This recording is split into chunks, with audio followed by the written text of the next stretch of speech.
wabarakatuh. Good afternoon, ladies and gentlemen. We are delighted to welcome you back to the 11th International Conference on Educational Research and Innovation, ICERI 2023. We are now continuing our meeting to the next agenda, which is the plenary presentation session. And in this session, there are two outstanding speakers in their fields who will be sharing the ideas with us. And firstly, we'll have Professor Dr. Maija Aksela from Helsinki University, Finland, and she'll be delivering her topic online. And the second speaker is Dr. Lori Lizard from the University of Science and Technology of Southern Philippines. Welcome to Universitas Negeri Yogyakarta. And the moderator for today's plenary session is Ibu Sari Hidayati, PhD, from the Faculty of Languages, Arts, and Cultures, Universitas Negeri Yogyakarta. So we would like to welcome you to our plenary session. Ibu Sari, the floor is yours.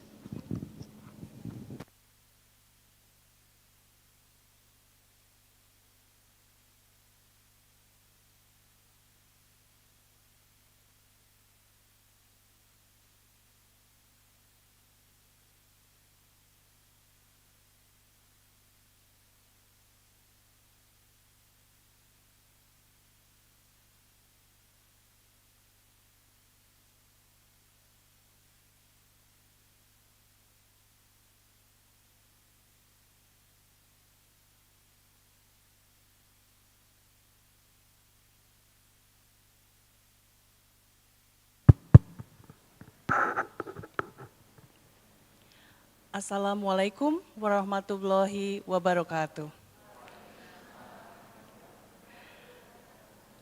Good afternoon, ladies and gentlemen. Welcome again to the plenary session of the 11th International Conference on Educational Research and Innovation. I'm Sari Hidayati, and I'm delighted to be your moderator for today's engaging and insightful discussions. Before we dive into our plenary, I want to express my gratitude to each and every one of you for being here this afternoon. Your presence adds tremendous value to our discussion this afternoon, and we are thrilled to have such an esteemed audience. Ladies and gentlemen, this session is divided into three parts. The first part is the presentation from Dr. Lori Liza D. Bulayok from the University of Science and Technology of Southern Philippines. Dr. Bulayok will be discussing the implementation of digital communication in Education 5.0. And joining us later via video recordings, we have Professor Maija Aksela from Helsinki University, Finland, who will be presenting on implementation of project-based learning on character education. And following both presentations is the question and answer session. Now let's turn our attention to the main reason we are all here, our distinguished speakers who bring a wealth of knowledge and expertise to the table. First up, we have Dr. Lori Liza D. Bulayok. But before we delve into Dr. Bulayok's presentation, let's take a moment to appreciate the wealth of experience she brings to our seminar. I'll be sharing a brief overview of Dr. Bulayok's impressive background as we prepare for her insights. Dr. Lori Liza D. Bulayok is currently serving as Director to Office of the International Affairs, as well as the Dean of College of Engineering and Architecture, University of Science and Technology of Southern Philippines. And she is widely recognized for her expertise in engineering and emerging technology. Dr. Bulayok earned her doctoral degree in mechanical engineering in 2018, majoring in robotics and mechatronics from Mindanao State University, Iligan Institute of Technology, Iligan City, the Philippines. And she graduated with Best Dissertation Award. She had worked on projects and published on topics such as power management control system, manufacture of sound absorbing material, and microcontroller-based home security system. From 2011 to 2012, and from 2021 to 2022, she served as the Secretary General of Institute of Electronics and Communication Engineers of the Philippines National Office. And up to present, she is a member of the Mechatronics Society of the Philippines. So I believe that Dr. Bulayo's presentation will contribute a lot to our learning journey. Ladies and gentlemen, without further ado, let's welcome Dr. Lori Liza Di Bulayo with a warm round of applause. Dr. Bulayo, the stage is yours. Thank you. Yes.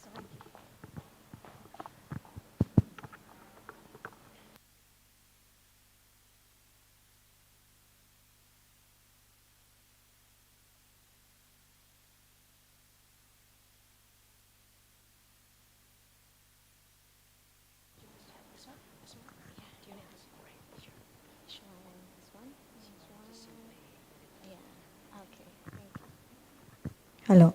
Okay, thank you so much, Ivo. I'm not really good on, remembering names, but I'm very happy that I have these wonderful and beautiful ladies with me since last night and throughout this day. So we have, they call it Miss is Ibo, right? Ibo, Sari, and Eileen. And thank you so much for being with me. So, again, good afternoon to all of you. Have you had lunch? Yes.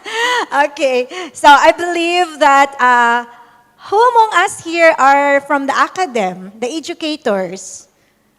Are you all here professor, teachers, instructors, or are you from industry?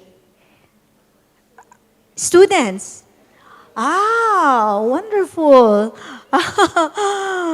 Very good. So why I was asking that, because, this is a bit of it's not really a challenge, but that's what's going on with our society nowadays, right? So we have now what we call Education 5.0. A year ago, we called it 4.0.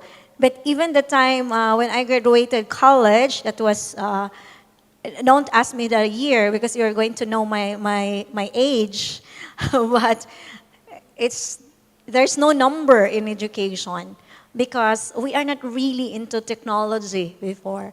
I graduated college without knowing cellular technology. There's no cellular technology in our time. But nowadays, we have so much on technology that help us in our education for us to become prepared to what is in the society, what is being needed in the society. One of the professors that I have in my doctorate degree said that if you are not going to join what is in the technology nowadays, then you will be left behind and you will become an obsolete in where you are. And that's not what we want, right? So, old thing, that is thing, not human being, it's very nice because we call it antique. And it's very expensive and we put it in museum. But people, no, we don't want it. We want to be on what is in the technology nowadays. Okay, so my presentation is just on how are we going to implement digital communication in our classroom setting. So this is very common. I know all of us knows about this. But there are some things that somehow we neglect to look at when we use digital communication, when we use this thing in our day-to-day activity, in our classes. Students at that, as well as faculty. So this is the overview of my presentation. Of course, a bit of introduction. What is digital communication? We know all of this. What are the different tools? There are so many. Maybe some we have used it, but some we haven't used it. Maybe because it's not being introduced to us. But it's really amazing when you're going to look at it. And what are the factors concerning the use of this digital technology in our education? And how the digital communication changed our educational platform, how it changed our educational environment. And then, of course, what does this digital communication brings to our classroom? Does it bring positive things? Does it bring something that we can, our faces will frown? Do we have some hesitance in implementing or bringing this in our classroom? Especially for those maybe not so much on the higher education level, but how about in the elementary level? Are we ready? Are our students, or we call it pupils, ready for digital communication? And of course, we want to look at, we might enjoy it, it might help a lot, but are there some drawbacks of digital communication? So, we know already that communication is, how do you call it? This is the most amazing activities that human being can have, right? Because if we don't communicate, we don't express, we don't share information one another, you can just imagine how dull our lives are, right? I mean, can you just sit in the, even here, if you don't communicate with your somebody besides you, could you imagine your one day event here with just you yourself without communicating, right? So that's how communication is very important in human being. And we are very blessed that we can communicate in so many ways. We can express ourselves in so many ways. And we are the most, how do you call it? The highest, can we call ourselves creator, right? The highest creature that our God created, because we can do a lot of things. We can communicate in so many ways. But, due to the advancement of technology, there are now different types and tools of communication, right? Before, it is somehow, I don't like to use the word pity, it's cliche, but before, when a person is, they're being born that they cannot speak, it's kind of like they are left behind, right? Like the world is like, that's it, that's just where you are. But nowadays, no. Even, we may not like to again, use the word PWD, but even our PWDs have now access, can now communicate through the technology, through digital communication. Now, how is this impact our classrooms? So I'd like to quote this sentence here. This is coming from one of the study that I have researched. It says, students and teachers in today's classroom have the ability to communicate, collaborate, and share with others beyond the walls of our classroom, beyond the walls of our buildings, and even beyond the walls of our campuses. Is this true? Can we communicate with each other even we are not physically within our campus? Yes. And how do you like it? How you, my dear students, like it? Do you like it that you can communicate to your colleagues, to your faculty, wherever you are and wherever your faculty are? Do you like it that way? Or do you like it? No. We want that our faculty is just in the classroom, can communicate within the classroom. Because when our faculty, even if they are in the conferences abroad, they're still giving us a lot of tasks because of digital communication. Okay, but anyway, let's proceed with that. Now, it's very simple. When we say digital communication, we always think what comes in our mind first is internet, right? Because we cannot do digital communication without internet. Internet is interconnectivity, internetworking.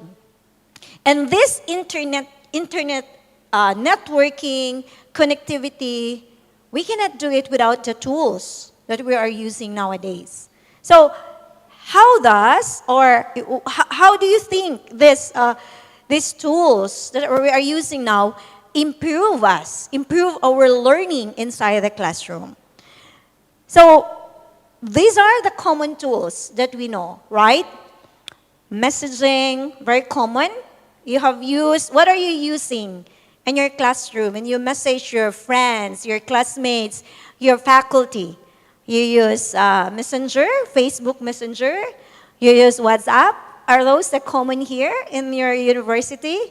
SMS, emails, of course, right? Are you using voice over IP application? Not so much, right? Like Skype and so on. And video interaction, of course. So most of us, maybe you have discussed within your group, okay, using Zoom, Google Meet, and others. Okay? And of course, this is the nice part for teachers, for faculty. Are there faculty members here? Because of digital communication, we can do annotation. We can critique, right? We can give feedback to our students right there and then, okay, because of this. And of course, it's very common, of course, audio communication and many other things, all of this. These are not just the tools, but there are just some, the common ones that we are using. These are the availables. Are you using these things? So we have the Remind 101, Flipgrid, of course, Google Classroom is very common, right? Are you using Google Classroom? I think so. Of course, email, CISO, Padlet, Zoom, Facebook, Instagram, and so on and so forth. All these things we are using as a tools, communicating.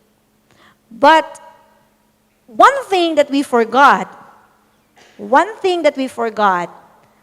that actually your instructors, professors, teachers, whatever you call it, educators, have really a bit of difficulty in deciding to use digital communication, in deciding which of those tools are we going to use. Okay? So, I wish somebody would raise a hand if there are faculty members here. Because I would like to ask question if these faculty have difficulty of using digital communication. Because that's one thing that I want to know. How does the faculty members, how does the university decide which of those digital tools are we going to use? But of course, each of us have the liberty to choose what is very convenient to us, right? But there is one thing that we haven't looked at in our decision making. Okay? So now, again, because of the advancement of technology, universities have to use it. That's what we want. Now, these are the factors that concerns us in the use of digital technology. First and foremost, concerns about the students' safety and privacy online. So, you, my dear students, if most of you here are students, have you thought or think that is my privacy being invaded because of digital communication? Have you asked yourself that when I send information, when I send communication using digital communication, I am also sending a personal information about myself. And this personal information might be able or might be stolen from me. Might be there are some, groups of people or people who are looking at the information that we unconsciously actually sending together with the information that we are sending, right? For example, like you are going to ask your faculty, or going to submit your assignments, whatever it is, documents, reports to your faculty. When you submit it, it comes along, when you submit it through email, it comes along with your email address, right? Wherein there's information about yourself. When you submit it through WhatsApp, it comes along with your information about your number, your mobile number that you are using. And again, it comes along with your information. Have we asked ourselves, is there a danger in it? Okay, is there a danger of sending these things through the web? Or are we not conscious on that? Okay, so that's one thing. Another thing is, sometimes faculty members have doubts on the effectiveness of digital communication. This is in the part of us faculty members. I've been teaching for like 28 or 30 years. So I have an industry experience for 5 years before I teach. One of the, can I brag? Can I brag for a while? One of the, I would say, what I could be proud of as a young engineer at the time when I graduated is I'm one of the engineers who designed one of the cellular system in the Philippines. So I've been in the industry in communication for 5 years before I go to the academy. So when I've been teaching for almost 30 years, and throughout these years, I've been through become a conventional type of teaching, conventional tools, up to this point when we are having now digital. But I have this thought, how effective is digital communication? How effective is technology in learning? How effective is this? Are we assessing it? Is your university or my university assessing the effectiveness of digital communication in education? Have we looked at if it is really, really improve our way of imparting knowledge, our way of preparing our students for the industry, for their future? Or are we just preparing them to become, are we just giving them the tools for them to survive college, to survive higher education? Like, okay, they can submit requirements on time because of this technology. They can just copy it in the internet, ChatGPT and all. Or they can communicate with their classmates. Are you done with your report? Are you done with your assignment? Can you give me, can you send it to me so I can edit it and send it to our Don't worry, I'm not going to copy your font. I'm going to change the word. Or if this is a computational, I'm going to delete 2 or 3, steps in the computation. Okay? Just for our students to survive. That's just for our students to pass the subject. But is it what we want? So that's one of the doubt that we have in our mind. Because somehow, we want to produce students, we want to produce graduates that do critical thinking, right? Okay, then the fear of change. I think this is for us faculty members. So we have here faculty members. Do we have this fear of change? Are we afraid that our way, our style of teaching will change because of digital communication? Like maybe before we are using, what do we use? We use, how do you call that one? Cartolina or papers, no? Instead of using PowerPoint. Are we, instead of using Zoom, discussing it through Zoom and others, we really do face-to-face communication with our students? Are we scared that our students might not able to understand or might construe the things that we say over digital communication? But then, we won't know because we cannot see their faces. Because in Zoom, they turn off their camera. Be honest with me, my dear students. When you have your online classes way back pandemic time, you have your Zoom, your Google Meet, are you required to turn on your camera during classes? Yes. And if you turn it off, what does your faculty, your instructor says?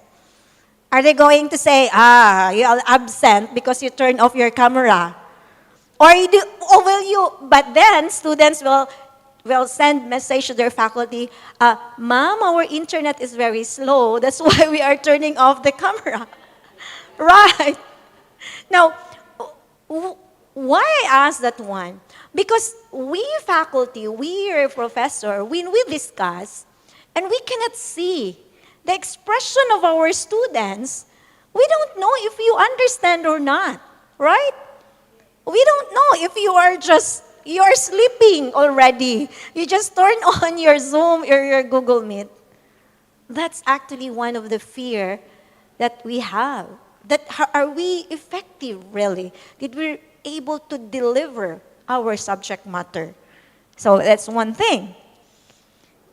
But despite all those factors, students and teachers alike, despite all these fears that we faculty have, there are a lot of good things of digital communication. Okay, one, of course, it says here, provides teachers with more ways to easily connect with students and, of course, our parents. Right. Our teachers nowadays, or we teachers nowadays, could just simply send message in our group chat. Do we have that one? Or if you are using Remind 101, your faculty can just simply send a message that, okay, there is an additional task that you're going to do because I'm out of the class. I'm having an emergency meeting with this and that. I will be attending seminars and conference. Way back before, when our faculty members are traveling or have meeting, there's no classes, right? Students can just go home and we clap our hands. Yes, no classes. Yes, we can do mauling. But nowadays, no. Why? Even your faculty are not there. There are tasks that need to be done. They said you have to finish this, you have to submit this, and so on and so forth. But that is the beauty of it. Why? Because there's no time that is spent not for education. You can still do it. And another thing, because of digital communication, who among you here would like your parents to know what's going on with your education? The progress of your, where are you now? Are you already graduating? Do you have some instances here, if there are faculty members? I have this instance. One of the parents of my students went to our university 2 months before graduation. And she said to me, Miss Lori, I would like to know when is the graduation date. And I said, this is our graduation date, Mom. Then she asked me, is my son graduating?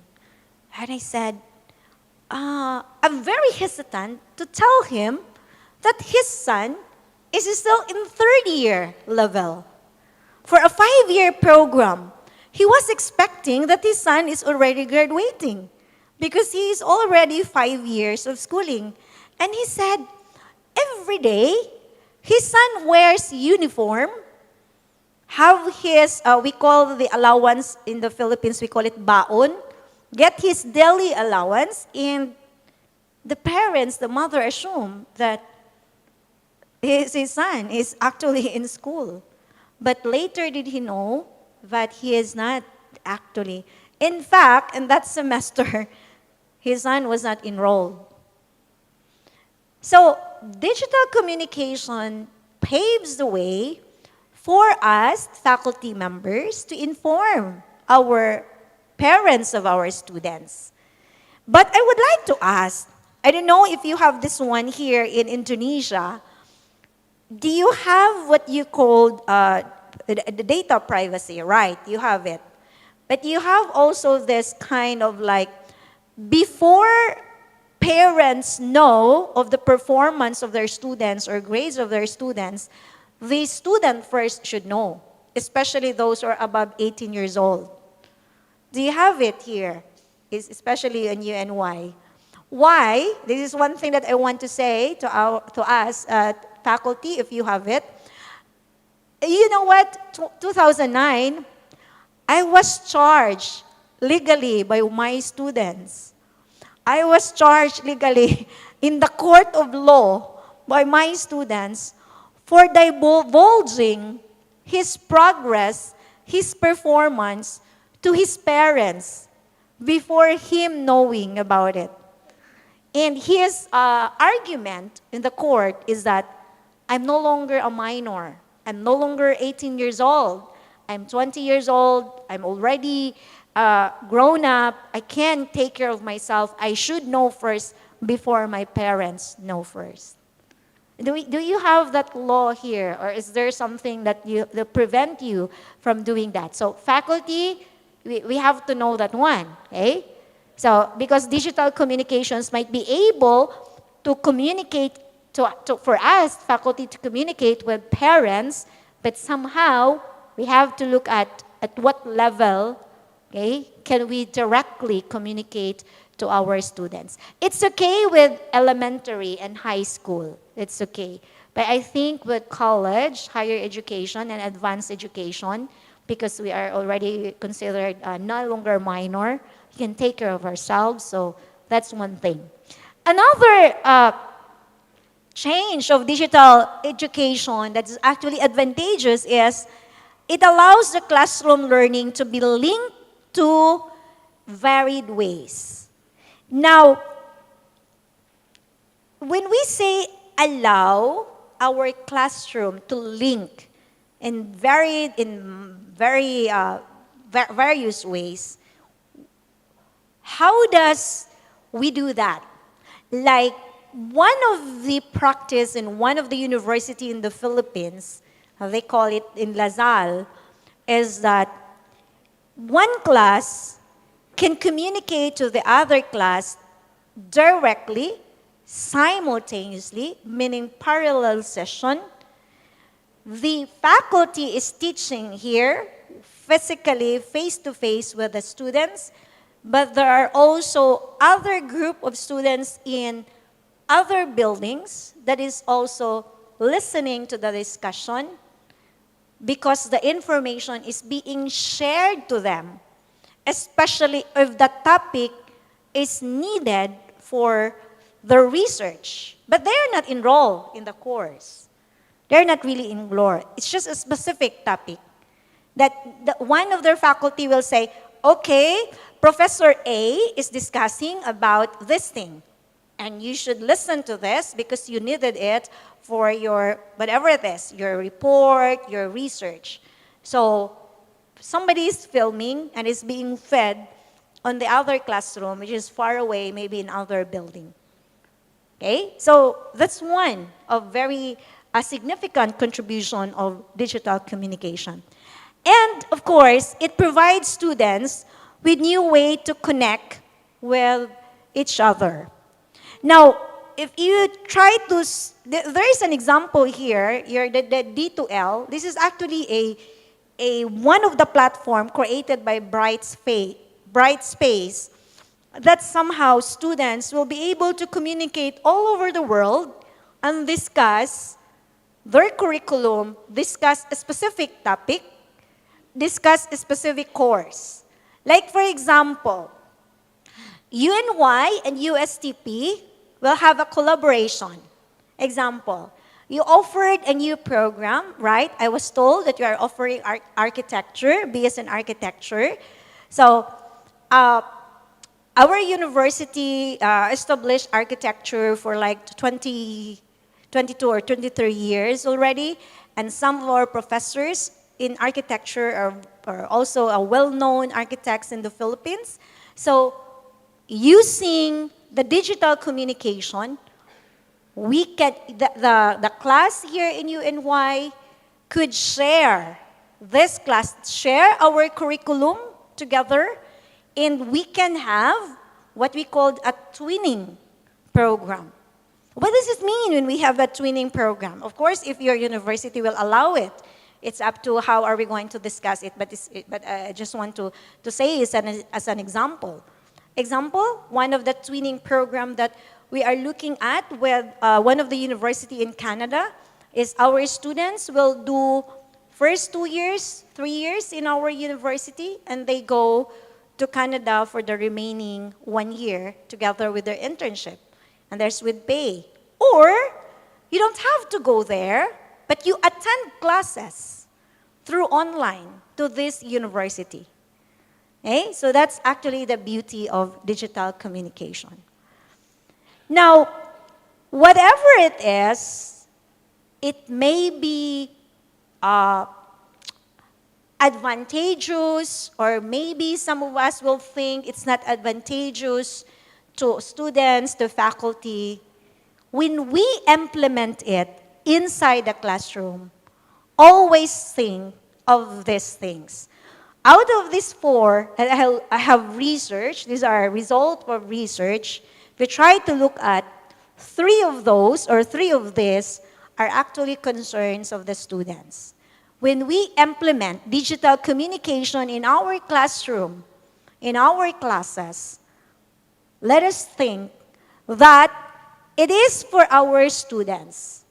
It is for our students that long time ago, before digital communication came, our students have limited way of learning things because they learn only through reading books. They learn only through what they see in the TV. But nowadays, there are more ways for our students to learn because of digital communication. And I would like to jump to number 3. Because of digital communication, our students, you my dear students, again, it's very easy to do collaboration. May the collaboration that you are doing will be advantageous to you in performing your task inside the classroom. It may somehow help you go through with your day-to-day courses, activities, and all, but may it will really add knowledge, more critical thinking because of the collaboration that you have. And the third one, students at the same time can annotate. What do you mean can annotate? Like, for example, are you doing group activities, my dear students? You're doing group activities, right? How do you share your report or your activity to your group mate?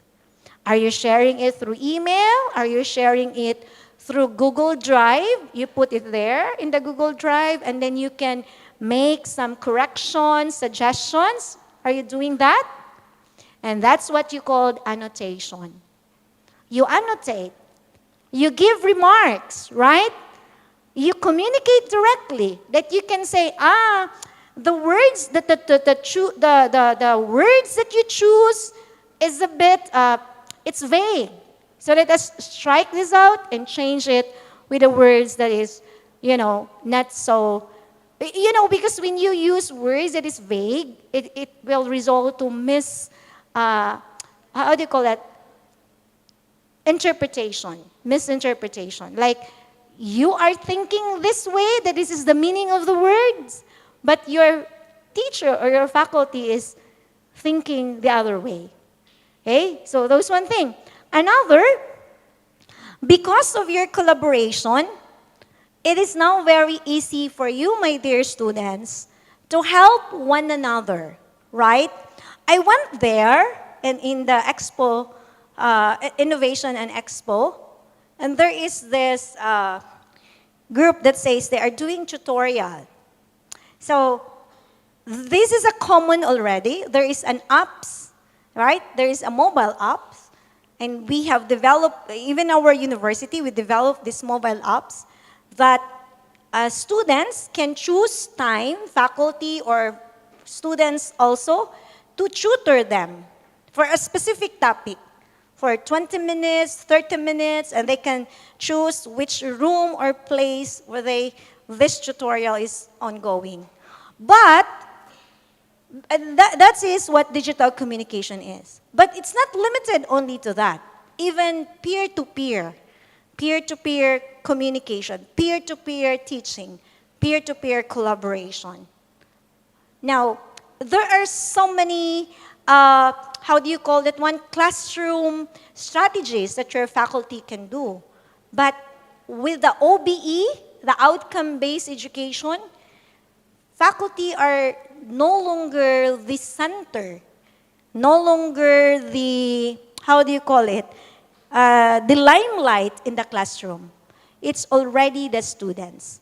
Because the outcome-based education says it is a student-centered framework.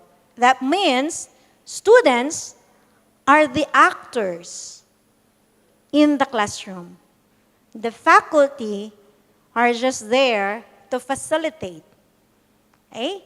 So that's why with digital communication, students now has their freedom to talk, freedom to collaborate, freedom to learn from another. And the faculty are just there to facilitate if the learning is really on the right track. Faculty will just tell them, go on, you're going to the right direction, or the faculty will say, hold on, my dear, you sideway already. This is supposedly the topic that you're going to talk with each other. And of course, the last but not the least, we don't forget our faculty, our teachers. Digital communications somehow unburden us faculty members. Do you agree with me, those faculty members here, that somehow it unburdens us? Oh, yes. How? That's the question. How does it unburden us, faculty members? How does it unburden us? I would share one example. When we do assessment, when we assess our students, because of digital communication, it's very easy now to make an assessment, right? And right away, we get the result. Unlike before, I don't know with you, but I used to bring my papers, student papers at home to check it, right? I used to bring all these reports at home to read all of it and then write it, and then your hand will numb in having this correction, say wrong grammar, and you have to write all and all, right? But because of digital communication, it's not so easy for the faculty. In fact, the easier way is if you have the voice-to-text application in your computer, that you just point the word that you want to have corrections or you want to have some suggestion to your students, and then automatically you just say the word and it will type in there. So it unburdens us from writing a lot of comments. Okay? Another thing, for our faculty members, that's why it's somehow a bit of, we can say, this communication, the digital era really makes our life easier. Another thing is we want to contact our students, to have this discussion. It's so easy. All we have to do is just send it in our, are you creating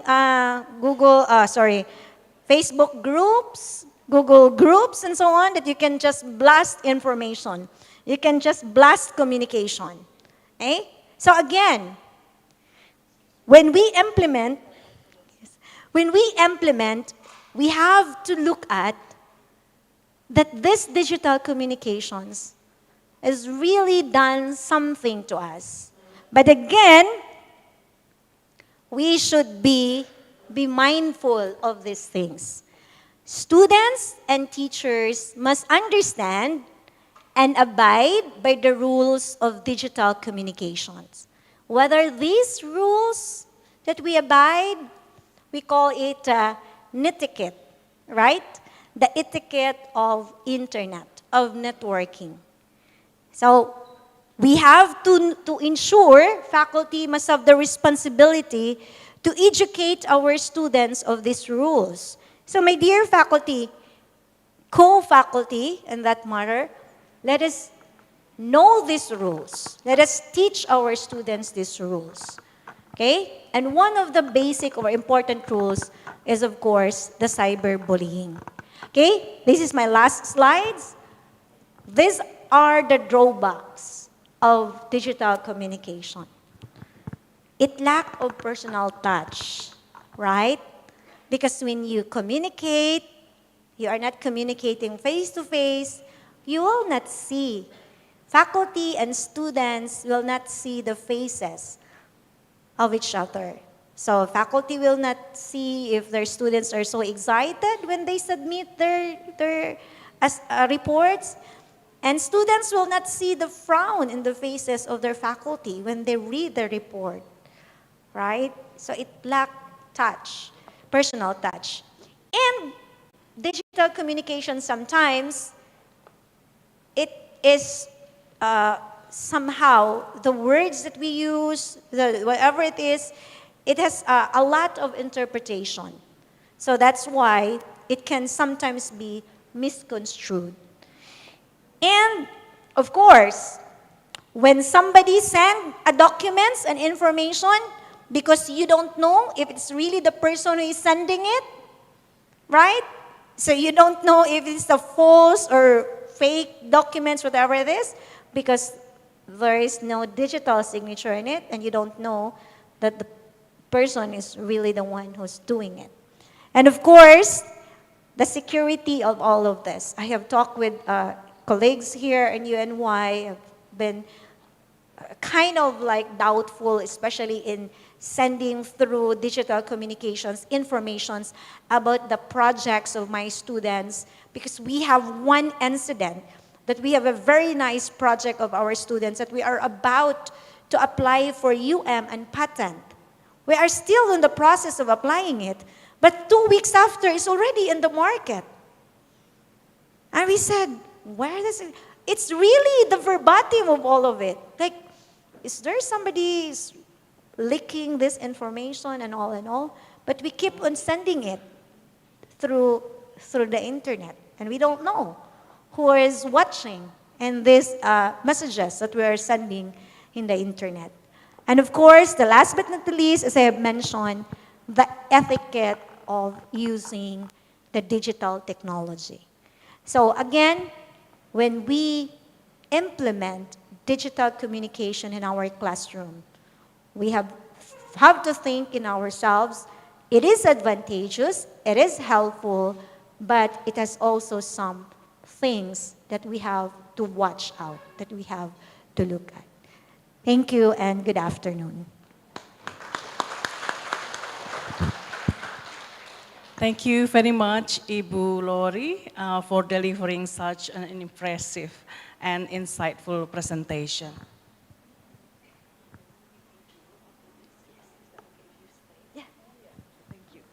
Now, ladies and gentlemen, we have come to the second part of the plenary, Professor Maya Aksela's presentation.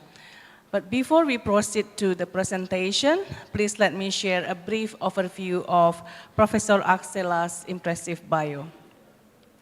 Professor Maya Aksela is a professor in science education, the University of Helsinki.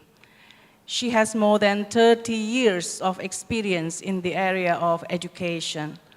Professor Aksela's research and teaching interests include science education, chemistry education, teacher education, and teachers' professional development in math and science, especially in chemistry.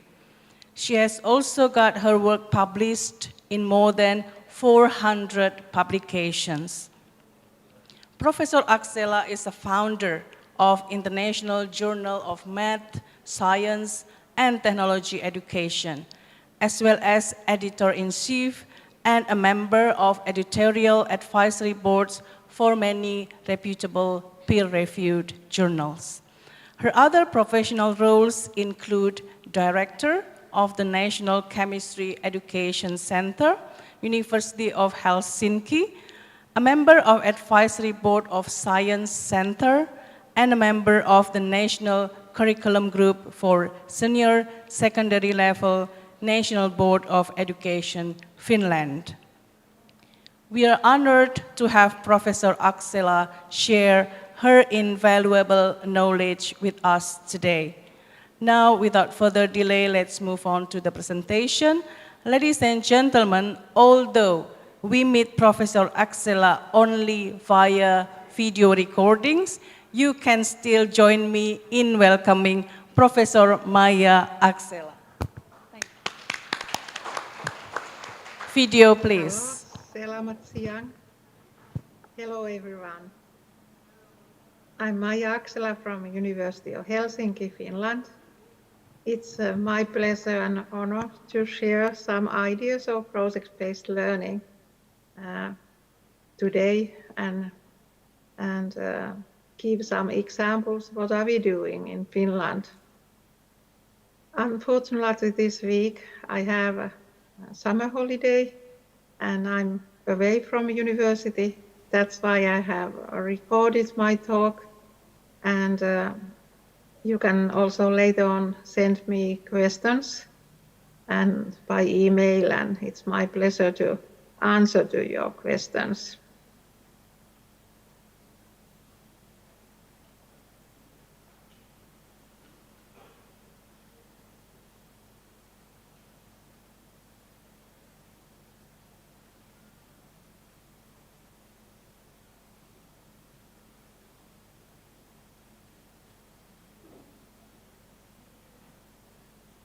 I have tried to learn your beautiful language, and here are some words that I have already learned, and also found a very beautiful photo from your beautiful country.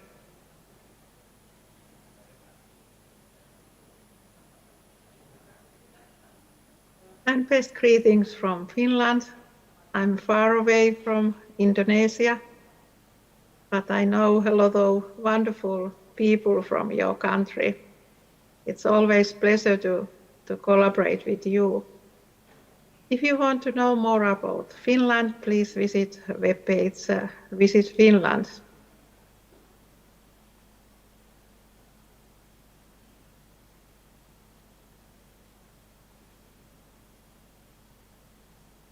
I've worked over 30 years in the field of science education, and I'm professor of science education at University of Helsinki.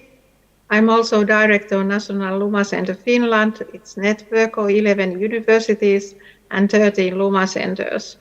I'm also director of unit of chemistry teacher education.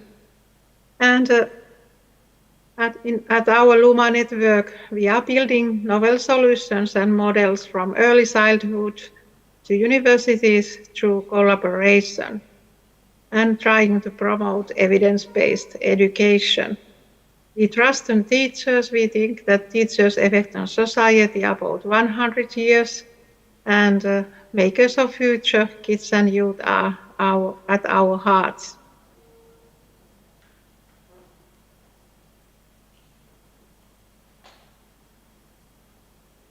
Today, the contents of my talk have three parts.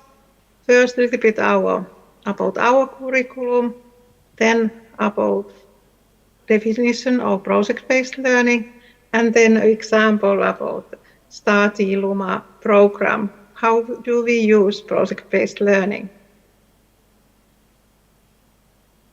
We have found project-based learning a very good student-centered teaching method, and it's promoting learning, future competencies, and sustainability. In Finland, this students' agency is very important, and we are trying to use different kind of teaching methods to enhance pupils' participation. We can do project-based learning also outside of classroom, in nature or in science centers or at Luma labs in universities, many places. And usually we use a lot of technology. So computers in many ways are very useful in project-based learning. Also formative assessment is part of our teaching and also used in project-based learning. And we try to promote transversal competencies through project-based learning and use these multidisciplinary learning modules. For example, climate change is a good topic to study through project-based learning. Also, upper secondary level, project-based learning is one good student-centered teaching method. And then also many cases, schools are doing close collaboration with higher education institutes.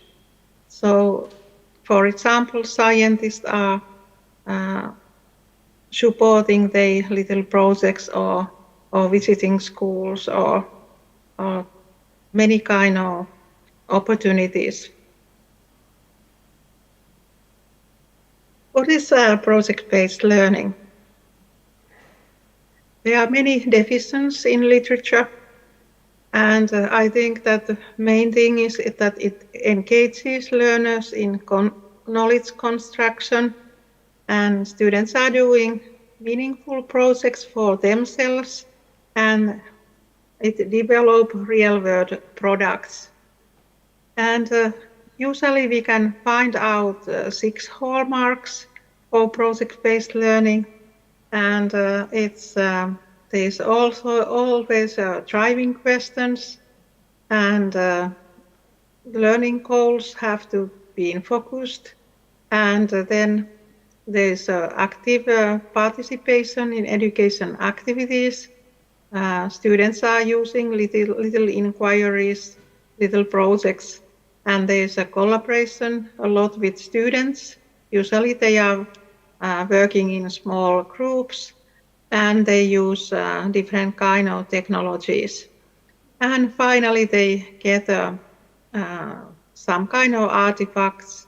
They can be small or bigger ones, and they can share them with their students or families, or if they are scientists or companies collaborating, they can have many kind of science fairs or science days where they can share those programs.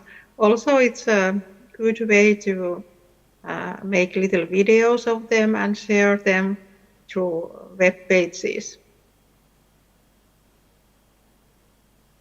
Project-based learning is very popular around the world. If you visit Google Scholar, you can find out almost 500,000 results, different kind of studies and papers, and literature reviews. And in one meta-analysis from Paleman, Keskin, and Melike, they have found that project-based learning is 86% more effective in science education compared to traditional learning approaches. If you want to read it in details, you can find out this from paper from this link. This year, it has been published by Kurtan Akoglu, this kind of literature review, and there was also found that it's very effect on students and teachers. Of course, all teaching methods have also challenges, and it depends on lot of from the our pedagogical knowledge how to use it at school. There are a lot of literature how to enable students to use their scientific knowledge and skills through problem-based learning, and how to connect daily lives and become science literate individuals. And some papers has pointed out that problem-based learning promotes individual learning, enables students to create links between schools and life, supports lifelong learning, and encourages self-controlled learning. It can improve student knowledge and skills, raise their academic performance, highlight the positive effects of problem-based learning on student academic performance in science education. And we have also found that it's promoting motivation.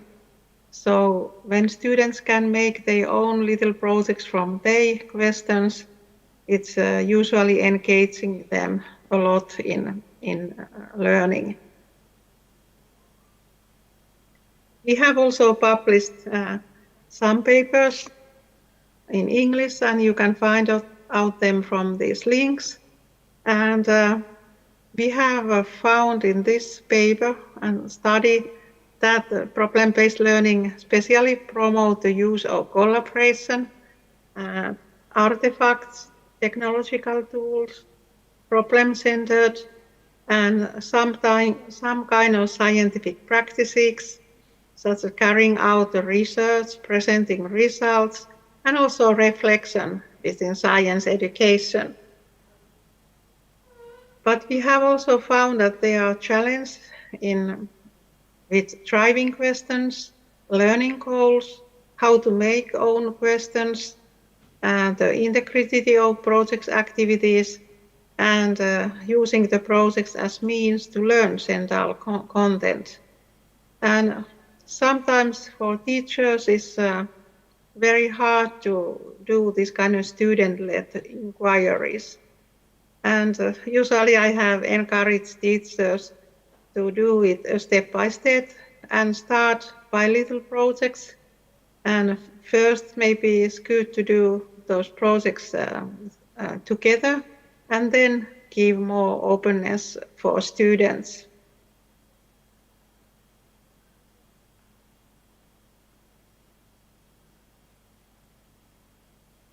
We have also studied active teachers' perceptions and practices, and we have found that the teachers around the world also find beneficial this teaching method, and but they need support with the implementation.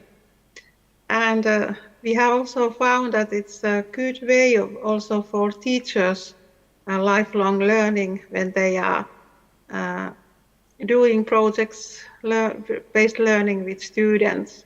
So teachers also learn a lot of things from students. So this kind of collaborative learning is one way for continuous learning. As I said, technology can be very useful in those little projects in science education. And we have used a lot of microcomputer-based laboratory tools and sensors. And this year we also use artificial intelligence in our teacher education.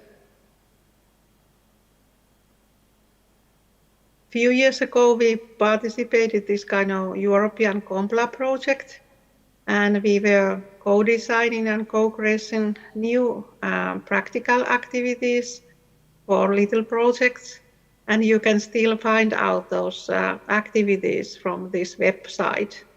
So there are, for examples, how to study oxygen and plants, and you can use these microcomputer-based laboratory sensors.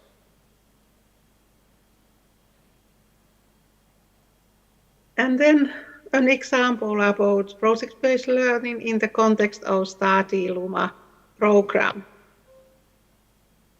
Luma Center Finland is promoting novel solutions for schools, supporting school curriculums, and we think that collaborative learning is very important, that together we are more.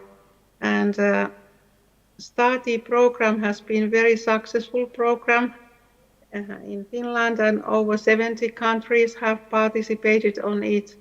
And in the Study program, we are making little projects around the world from different topics, and we have collected those good projects to material banks, and you can find out from there. They are in English.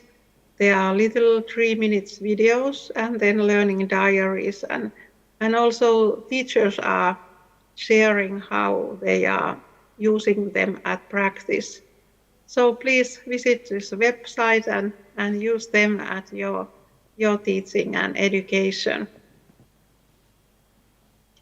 As I said, the technology can be very useful and motivating tool for students.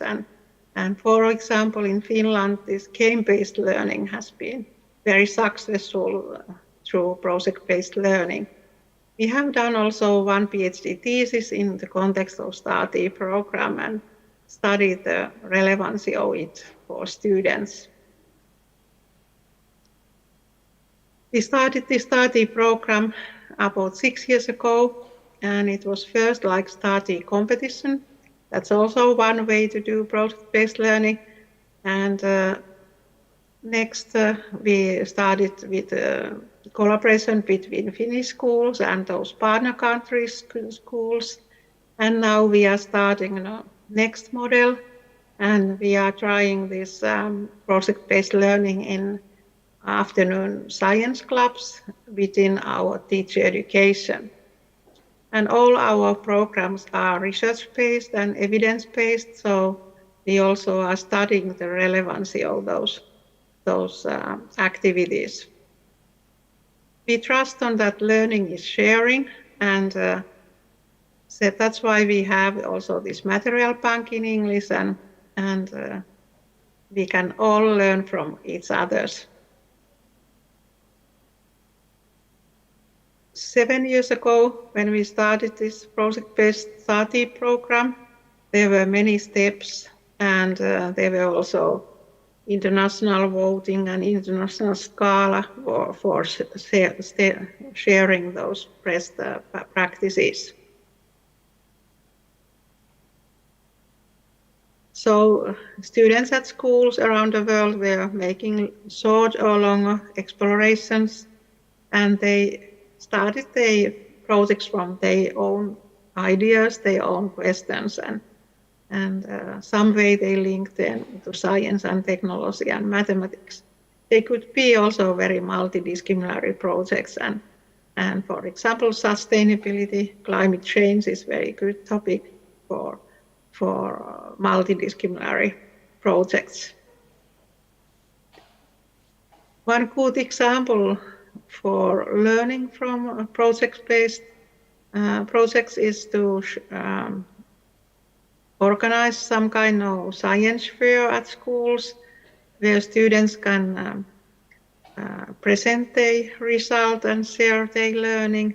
That has been very successful. In many places, families and partners are also invited, and so students are very, very proud to share their ideas and their learning. And as I said, next year we start this kind of science club model after school, and it's integrated to teacher education. So if you want to know about our little projects or our activities, you can find out ebook. It's free of charge, and there are over 100 writers sharing best ideas. What are they doing? And we have also websites and a lot of things in social media. So please visit our web pages. Terima kasih. Thank you. Makers of future in our hearts. And it's my pleasure to answer for your questions. Please send questions for me by email. Every child and youth can be a star through project-based learning. Makers of future in our hearts.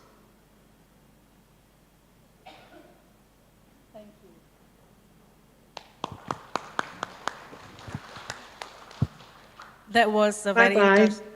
Have a nice conference. Thank you.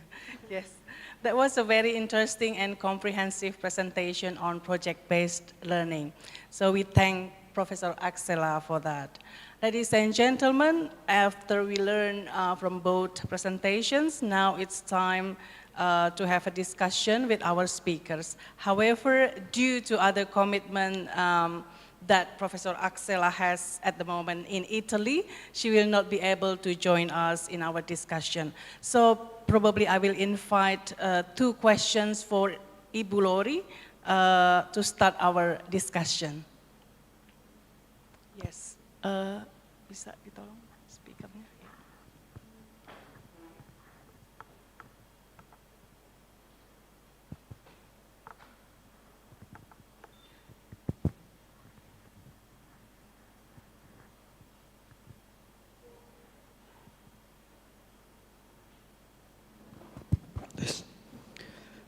Thank you for the opportunity. A great presentation and give us insight about digital communication. I am Yanwar. I am a mathematics lecturer in Central of Java, Semarang. I'm absolutely agree about digital communication more easy, but in digital communication reduce, for example, human interaction, gesture, face-to-face interaction, and others. So in your opinion, is it possible that one day and future day, the teacher not to come in the class, but replace in machine learning or maybe agent to communicate in classroom? What your opinion, and give me best practice maybe in Philippines? Thank you very much. Thank you, Bapak. Yes, Ibu Lori. Yes, thank you for that question. Very interesting, right? Yeah, because that's somehow the fear, not only in the education industry of humans being replaced by, AI nowadays, but I do believe that there may be some countries or universities who's going to implement such thing, but on a specific level, on a specific topic, but not really the entirety. Because I do believe that humans, we are still the best teachers there is. We have the ability to comprehend the things that our students will be throwing at us in a way that we understand how they feel, how they want that question to be channeled off to them. But with the machine learning, with the AI, even ChatGPT, all they can do is just pick up a bit of these pieces of information and process it and answer it the way that it is being structured, not really looking on the needs on the students beyond the words itself. So yes, my answer is there is some instances, but I do believe that it will never, teachers, even physical person will never be replaced. In our university, uh, we are starting to have it, but it's not really more on the machine learning per se, but somehow we have a bit of, we call it a bit of augmented reality and this and that, but it's just for a short topic, just a clip of it. Just for example, I am still here, but I want it to be discussed in a way that it might be more understandable when you have this videos and all. So I'll let the machine learning or the augmented discuss it. 5 minutes, 10 minutes. Then after that, I take over the floor. And I even ask the students, okay, you can give your reaction on how these things are being discussed on that. So again, my answer is yes, human beings will never be replaced in the classroom. Thank you. Thank you, Ibu Lori. That's a good news, I think. Teachers cannot be replaced by a machine, right? Yes, I will invite another or other questions from audience.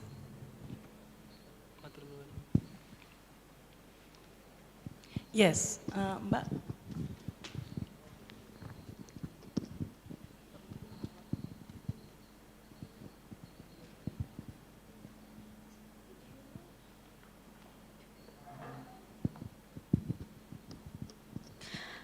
Okay, good afternoon, everyone, and especially for Dr. Lori. Thank you for this opportunity. My name is Febriani from Yogyakarta State University. I really interesting with your presentation about this digital communication. So my question here is maybe you can share to us how digital communication can influence, especially to students with disability. How can this digital communication help these special students in equality and education? That's all from me. Maybe you have some experience in your country, you can share it for us. Thank you. Yes, very interesting question. Yes, thank you so much. Yes, very interesting indeed. With the digital technology, digital communication, it empowers actually what we call the PWD, person with disability. They become more a part of the society, they become more part of the discussion inside the classroom because there are PWD that they are very intelligent, but they cannot express it. So what they do, especially if they cannot say the words, they do is they type it, and then it is being translated into voice. So we have the text to voice and voice to text. And some, those who have some problem with their hand, no movement, they say the word and it will be written in a text. In our university, we don't have it yet, but I have a colleague in other countries who are actually using it now. So they have this students, he has a problem with mobility, with his limbs, and even his, of course, all parts, the hand and the legs. But he's very intelligent, and it doesn't stop him from going to college or university. So with the technology, with the digital communication, the reports, the assessment that is being done, he do it through verbal. And even with the use of a lot of, nowadays, a lot of platform, he can somehow give instruction, and this application will draw it for him, for the students. I don't want to divulge it, but maybe for the sake of discussion, I was in Korea weeks ago. There is this one company in Korea that are now doing this application, that you can instruct, and then the the application can draw it for you. Like you want to do the diagram and all, so, and then it will be presented.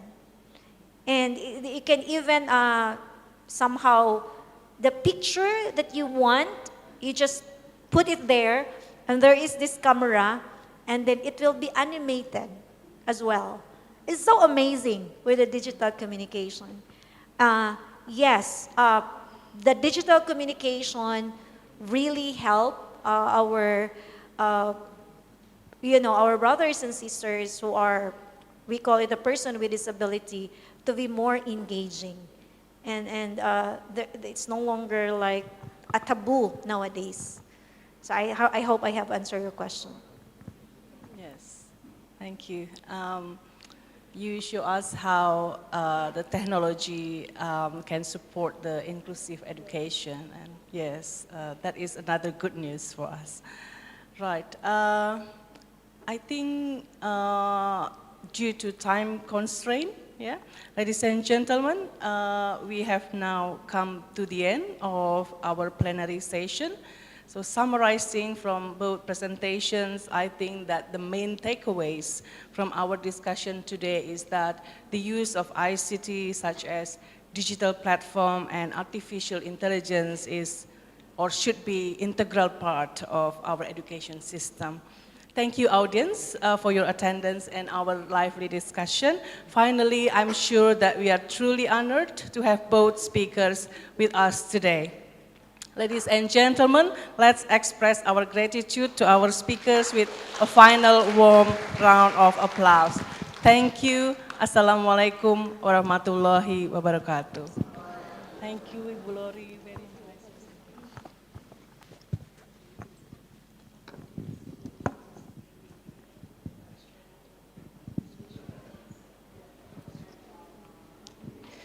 So once again, we would like to thank all the speakers of our plenary session, Dr. Lori Lizade Bulayo from the University of Science and Technology of Southern Philippines, USTP, and also Professor Dr. Maya Axela from Helsinki University, Finland.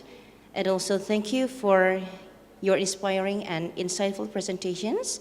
Also heaps of thanks go to the moderator of plenary session, Ibu Sari Hidayati, PhD, for leading the discussion during the plenary presentation sessions. So the next agenda is the token of appreciation for the speaker and for the session. We would like to invite the director for the Directorate of Research and Community Services, Universitas Negeri Yogyakarta, and this occasion represented by the Secretary for the Directorate of Research and Community Services, Professor Dr. Siti Iren Astuti, MSE, to take the floor. We would also invite our professors to come forward.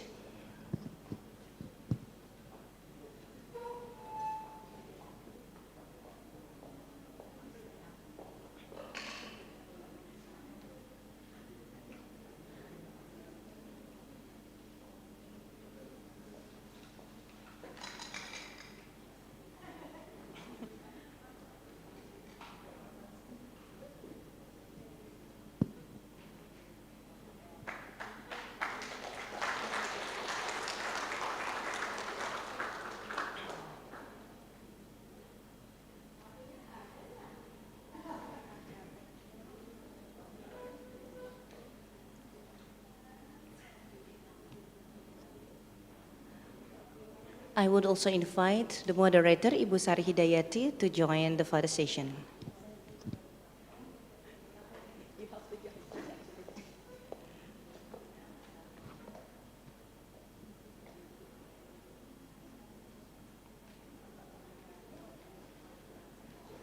Ibu, would you please to join the further session? Okay. Thank you, terima kasih.